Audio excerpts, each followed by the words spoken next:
Subscribe SJS TV Sikandar जान सिंधी। आज किसी छा पे चए तो मुझे महबूब जी शादी थी गई ऐं महबूब चारा पे मोकिले जानी उन ॾींहं खां आऊं चरियो आहियां दिमाग़ कम नथो करे पर ॾिसी छा पियो चए। मुंहिंजा दोस्त डोड़ी आया रोवण ते सभु यार हुया गोड़ा उघण ते ओ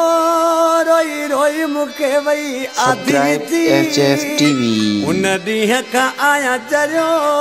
जंहिं ॾींहं खां तुंहिंजी शादी थी उन ॾींहं खां आया चरियो जंहिं ॾींहं खां तुंहिंजी शादी थी।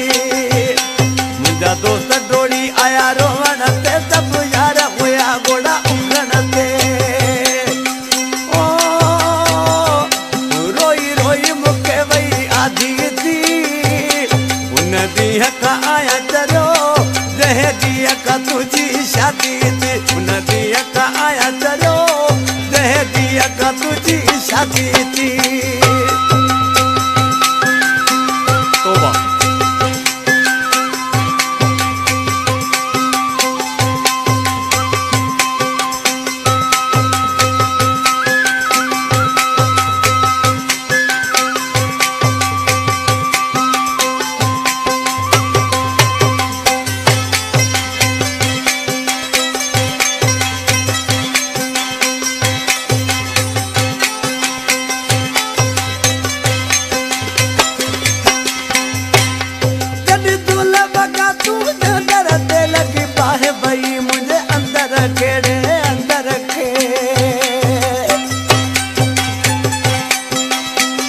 Gumshot Ali Jokyo. जब दुल बगा तू ते दर ते लगी बाहे वही मुझे अंदर केड़े अंदर के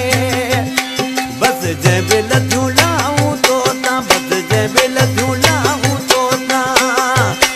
उन दी दवाई यार चांदी थी उन ॾींहं खां आया चरियो जंहिं ॾींहं खां तुंहिंजी शादी थी उन ॾींहं खां आया चरियो जंहिं ॾींहं खां तुंहिंजी शादी थी। मुंहिंजा दोस्त डोड़ी आया रोवण ते सभु यार हुया गोड़ा उघण ते ओ रोई रोई मूंखे वई आधी थी उन ॾींहं खां आया चरियो जंहिं ॾींहं खां तुंहिंजी शादी थी उन ॾींहं खां आया चरियो जंहिं ॾींहं खां तुंहिंजी शादी थी। Subscribe SJS TV proprietor Sikandar जान सिंधी।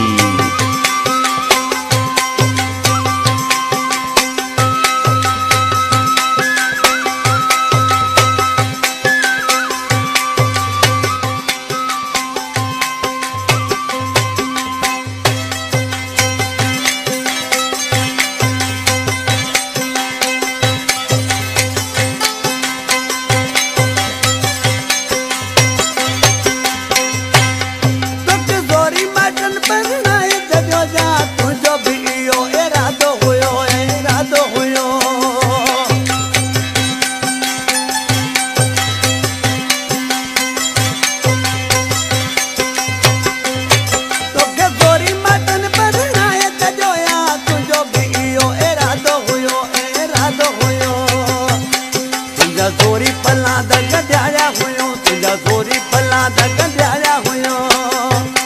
या तू बि हलियो बे राज़ी थी उन ॾींहं खां आया चरियो जंहिं ॾींहं खां तुंहिंजी शादी थी। मुंहिंजा दोस्त डोड़ी आया रोवण ते सभु यार हुया गोड़ा उघण ते ओ रोई रोई मूंखे वई आधी थी उन ॾींहं खां आया चरियो जंहिं ॾींहं खां तुंहिंजी शादी थी उन ॾींहं खां आया चरियो जंहिं ॾींहं खां तुंहिंजी शादी थी।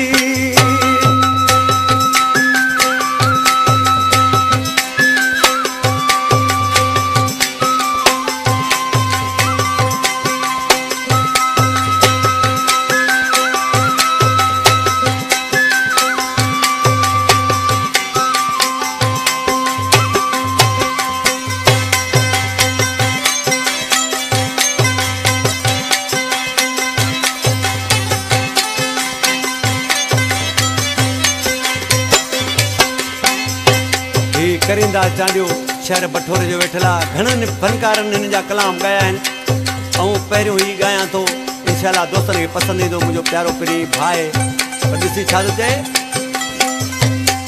करिंदा घणनि ख़ुशी हूंदी पुछो मूंखां दिलि टुटी मुंहिंजी आहे टुटी मुंहिंजी Gumshot Ali Jokyo. करिंदा घणनि ख़ुशी हूंदी पुछो मूंखां दिलि टुटी मुंहिंजी पुछो मूंखां दिलि टुटी मुंहिंजी चवे चांडियो पाण खे मारे छॾियां चवे चांडियो पाण खे मारे छॾियां मन मूंसां आहे ॾाढी थी उन ॾींहं खां आया चरियो जंहिं ॾींहं खां तुंहिंजी शादी थी दोस्त डोड़ी आया रोहन ते सभु यार हुया बोड़ा उंगण ते रोई रोई मूंखे वई यादी थी उन ॾींहं खां आया चरियो जंहिं ॾींहं खां तुंहिंजी शादी थी उन ॾींहं खां आया चरियो जंहिं ॾींहं खां तुंहिंजी शादी थी उन ॾींहं खां आया